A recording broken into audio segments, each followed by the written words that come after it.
reunión donde ambos cogieron testigo para ir juntos a Madrid, estar con el ministro Ábalos, y desde ahí diseñar una estrategia para, con los europarlamentarios, que se incluya este tramo Zaragoza-Valencia dentro de la posible financiación, dentro del posible proyecto que el jueves próximo, si no me fallan las fechas, se va a resolver.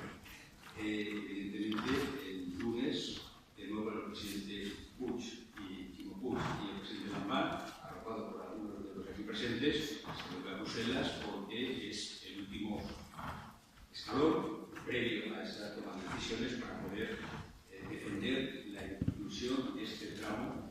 Curiosamente, es el tramo en su día, o es la zona que en su día se quedó fuera de los objetivos 1 de los fondos comunitarios. Es curioso que, o no es casualidad que coincida siempre el que se queda fuera del objetivo 1 para que quede un poquito más pobre que nosotros. Entonces, desde aquí, todo el apoyo y todo el deseo, evidentemente, pues los acompañaremos con toda la ilusión y con todo el apoyo.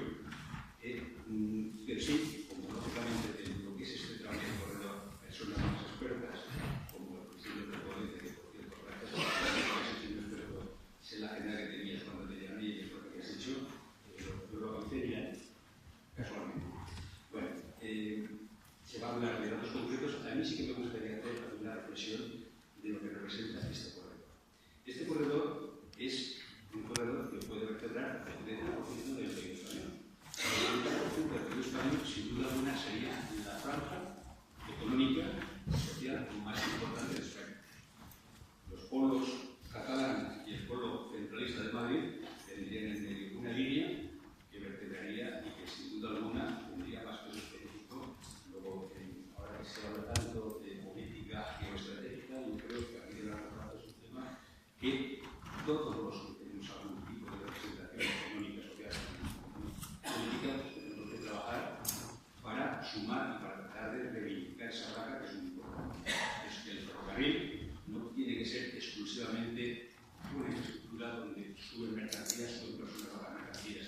Eso, evidentemente, resuelve muchas cosas ya, pero puede tener una capacidad de desarrollo futuro impresionante y puede cambiar la historia económica de este país. Yo creo que tiene una responsabilidad de todos, evidentemente en el cortísimo plazo de la reestructuramiento. Yo, como soy de Santa Clara del Campo, por ejemplo, hay una frase que se dice: primero pagas, luego cobras. Entonces, en este momento ni tenemos pagas ni tenemos cobrar. Hay que trabajar, evidentemente, en la infraestructura, en el corral. Pero en medio de esto tenemos que trabajar a medio y largo plazo para que haya estrategias que incentiven a personas que sean capaces de desarrollar iniciativas. Miren, yo en el año 2002 me aburría por razones personales y me fui a Calais. Había leído en una revista que Calais iba a ser el centro del mundo. Entré en Eurostar, conectándonos con París, las dos grandes ciudades europeas, y en Calais iba a ser la Vega. Y llamé al alcalde, me recibió y me explicó unos planes fantásticos. Después, por trabajo, he tenido que ir a Dunkerque, he hecho varios proyectos en el puerto de Dunkerque y he tenido que visitarlos. Y está exactamente igual con los trenes. La única diferencia es que cada vez hay menos frecuencias de trenes que paran. ¿Por qué? Porque no hay iniciativas, no ha habido lugareños que han sido capaces de desarrollar estrategias empresariales